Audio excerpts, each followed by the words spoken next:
जय भीम साथियों, आज आपको ऐसी कहानी से रूबरू कराऊंगा। आज आपको ऐसी सच्ची कहानी से रूबरू कराऊंगा जिसको सुनकर आप ये सोचने पे मजबूर हो जाएंगे कि कैसे हमारे मसीहा ने, हमारे रहबर बाबा साहेब डॉक्टर भीमराव अंबेडकर ने व्यवस्था परिवर्तन की लड़ाई लड़ी होगी।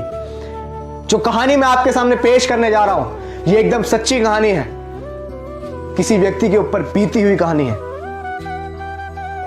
ये वो कहानी है कि अगर आपके अंदर दिल होगा तो आप सोचने पे मजबूर हो जाएंगे कि कैसे बाबा साहेब ने वो जातिगत व्यवस्था को बदला होगा, वो जातिगत तंज, वो गुलामी बाबा साहेब ने कैसे छुड़ाई होगी। जरा गौर से सुनिएगा इस कहानी को और ज्यादा से ज्यादा शेयर भी कीजिएगा ताकि सभी लोगों को बाबा साहेब की सच्ची कहानी पता लगने पाए। बाबा साहेब बहुत छोटे थे। एक समय की बात है कि बाबा साहेब की उम्र मात्र 5 साल थी और बाबा साहेब जब 5 साल के थे तो बाबा साहेब की मां भीमाबाई तबीयत बहुत नासाज थी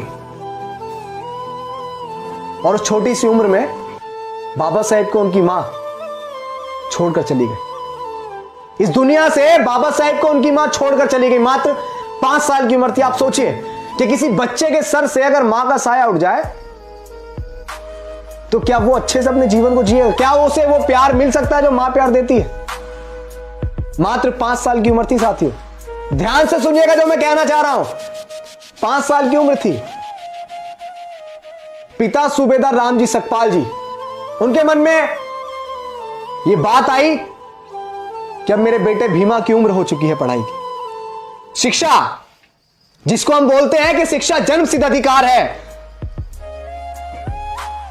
तो बाबा साहेब के पिता बाबा साहेब को एक स्कूल के अंदर दाखिला करवाने के लिए लेकर पहुंचे।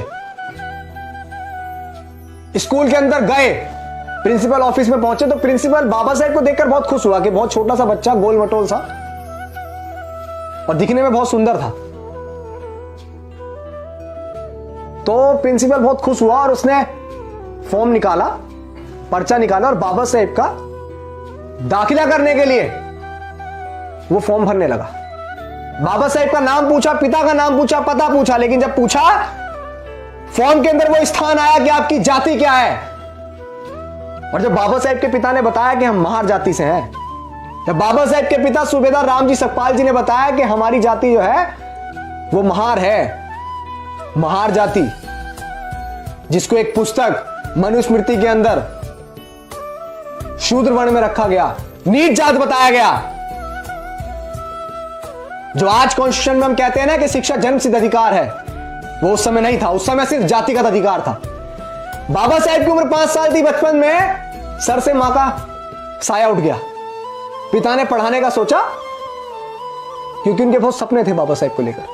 पढ़ाने को सोचा तो जब पता लगा प्रिंसिपल को कि वो बच्चा जो बहुत अच्छा दिखने में था लेकिन वो महार जाति से था, उसका ये कसूर है क्योंकि वो नीची जाति से था, यह उसका कसूर है, इसीलिए उसे विद्यालय में दाखिला नहीं मिलेगा।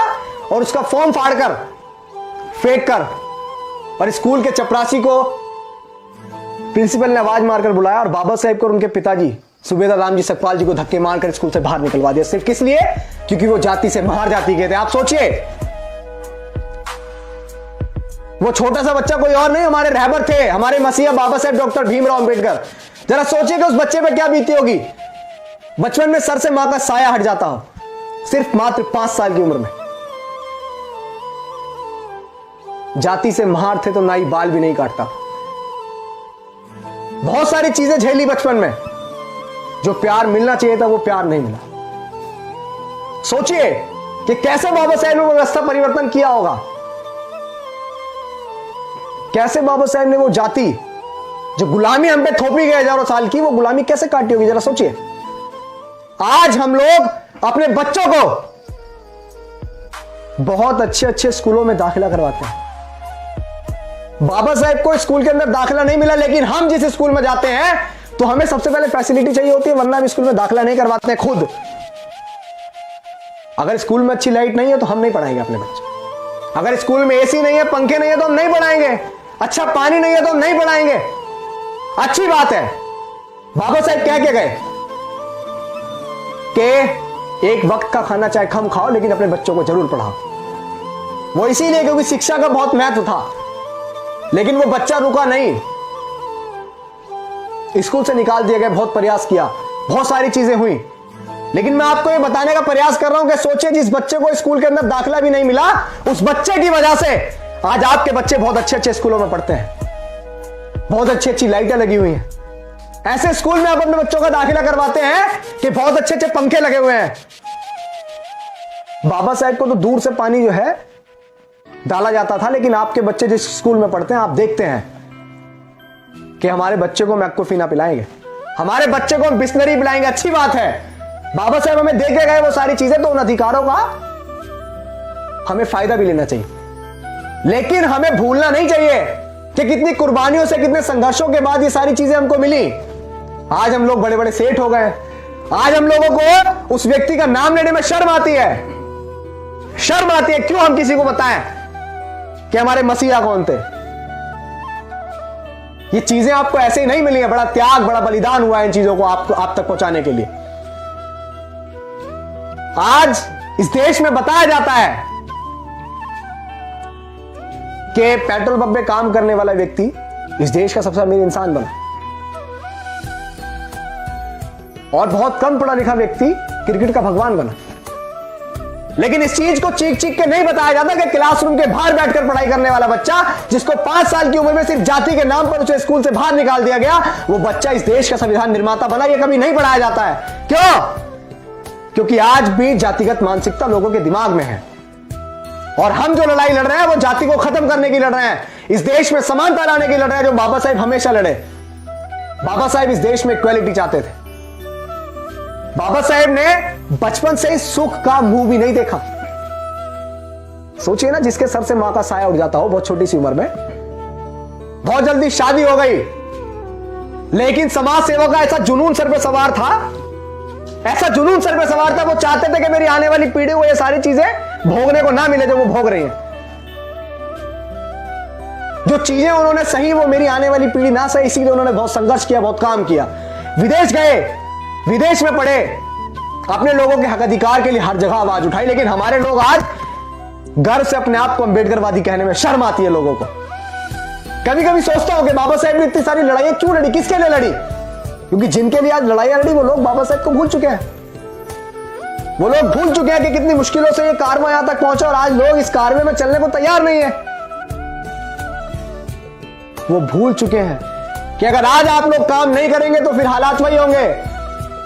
आपकी आने वाली पीढ़ी को भी सिर्फ जाति के नाम पर, सिर्फ जाति के नाम पर स्कूल से बाहर निकाल दिया जाएगा, नहीं पढ़ने दिया जाएगा। जब बाबा साहेब का बच्चा घर में मरा हुआ पड़ा था, कफन के लिए पैसे भी नहीं थे, मां ने साड़ी का पल्लू फाड़ करवाया था। लेकिन आज अगर आपके बच्चे के पेट में हल्का सा दर्द भी होता है तो बड़े बड़े हॉस्पिटल आपको याद आते हैं, और जिसमें आप डोनेशन के नाम पे बहुत सारी फीस पहले से जमा कर देते हैं कि नहीं मुझे मेरे बच्चे का इलाज सही चाहिए, और बाबा साहेब देके गए। लेकिन हम लोग भूल चुके हैं उस महान व्यक्ति को, कितनी मुश्किलों से यह कारवां बाबा साहेब ने यहां तक पहुंचाया। बाबा साहेब ने उस समय कुछ किया, मैं बार बार चीख चीख के कहता हूं कि बाबा साहेब ने उस समय कुछ किया, तो इसलिए कि ताकि वो अपने आने वाली पीढ़ी को बहुत अच्छा देख सकें, जो आज हम आप उस सुख को भोग रहे हैं। और याद रखिएगा कि अगर आप नहीं करेंगे तो आपकी आने वाली पीढ़ी जो है जंजीरों में जकड़ी पैदा होगी, गुलाम पैदा होगी। याद रखिएगा, सोचने से नहीं मिलते हैं तमन्नाओं के शहर, कि सोचने से नहीं मिलते हैं तमन्नाओं के शहर, चलना भी पड़ता है साथियों मंजिल को पाने के लिए, मंजिल को पाने के लिए। और बाबा साहेब चले, और 26 नवंबर 1949 को बाबा साहेब ने इस देश को ऐसा संविधान दिया जिसके अंदर सभी को इक्वालिटी, समानता दी, जिसके अंदर सभी को यह लिखा कि शिक्षा हर व्यक्ति का जन्मसिद्ध अधिकार है, उसको कोई रोक नहीं सकता। अगर किसी के पास पढ़ने के लिए पैसे नहीं तो उसे सरकार पढ़ाएगी,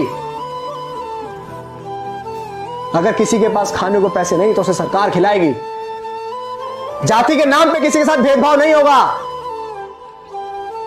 जाति के नाम पे आपको स्कूल से बाहर नहीं निकाला जाएगा, कि बाबा साहेब दे के गए।